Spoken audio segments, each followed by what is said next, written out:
Hello and welcome back to Your Broken Galaxy. Today I'm going to be talking about how twin magic ended up killing a whole bunch of slaves. So, in Return of the Jedi, there is a ridiculously convoluted plan to save Han. Let me detail it for you. First, Lando goes in by himself to Jabba's palace and somehow gets himself employed by the Hutt as a guard. From this position, he could hypothetically start getting some insider information. Like, for example, he could tell Leia how to work the controls to release Han from the carbonite. But how does that possibly work? Boba Fett knows Lando. I mean, look at this. The two of them know each other. Did Boba just choose not to mention that the new guard happens to be great friends with Han Solo? Okay, the second part of the plan is to send in R2 and C-3PO to announce that Luke is coming. And Luke, offers the droid as a present to Jabba, which leads to the question, what would happen if when Luke got there, he just paid Jabba a whole bunch of money, right? The reason why Jabba wanted Han is because he owed him money. And Jabba, he just lets him go and keeps the droids? Who cares? So, anyway, another aspect of this part of the plan is that R2 has Luke's lightsaber, which is actually kind of maybe smart because Luke would have been searched and it would have been taken away from him maybe.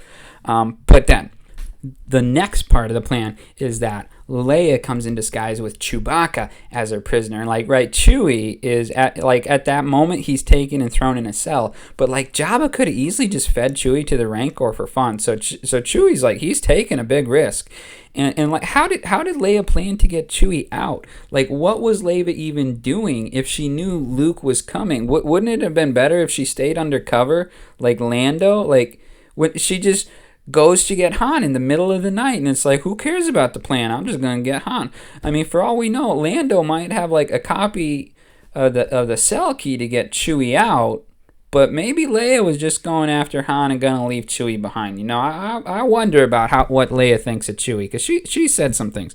So anyway, on the fourth part of the plan, Luke finally comes. The first thing he tries to do is a Jedi mind trick on Jabba. It fails, and so Luke's backup plan is to force pull a gun to himself and shoot Jabba in front of 100 people. Really. They have this massive multi-step plan that seems to go terribly wrong since Leia gets captured, and Jedi mind tricks don't work, and Luke is just you know what, forget it, I'm just gonna shoot him. So the plan, just utterly failed. I mean, through sheer luck and I guess the will of the Force, they end up escaping in the end, but the plan itself totally bombed, and they had to improvise everything. So they all go to the Sarlacc, and they're there, and they're getting Luke ready to walk the plank, which, by the way, no one would walk the plank. It's insane that people would do anything like that. They're facing 1,000 years of suffering. I think most people in their right mind, they would just be no, I'm not walking that plank. You're just going to have to stab me. And then they'd stab him and they die and not face 1,000 years of suffering. But whatever. So Luke steps out, nods discreetly at Lando, and Lando does the most over-exaggerated nod that anyone could ever do. He is totally blowing his cover there. So they start fighting. Jabba's henchmen prove to be utterly useless as they fail to kill even a single member of Luke's team, okay? And apparently his bodyguards, which should have been right next to him, even when the fight broke out between him and Leia, they just abandoned him. They didn't even try to stop Leia from choking him. So Jabba, he did not have good guys working for him. Anyway, no, there are only 3 guys that do anything that is somewhat competent, okay? One guy shoots Luke in his hand. Of course, it would have been better if he shot him in the head, but if Luke hadn't had a mechanical hand, then at least he would have probably dropped the lightsaber, so that guy did good. But then he immediately dies.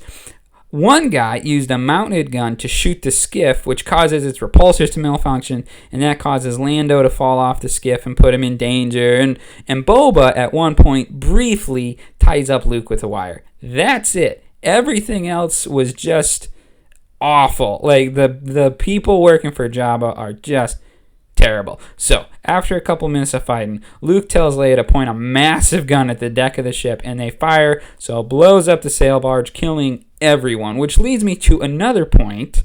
Why was Leia there? Huh?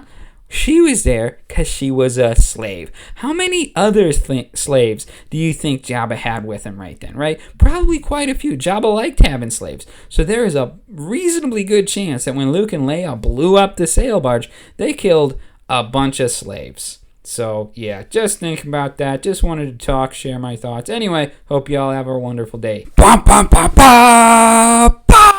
So this video is called a Talk About, and I'm going to make a bunch of these where I just talk about my ideas on different things with Star Wars.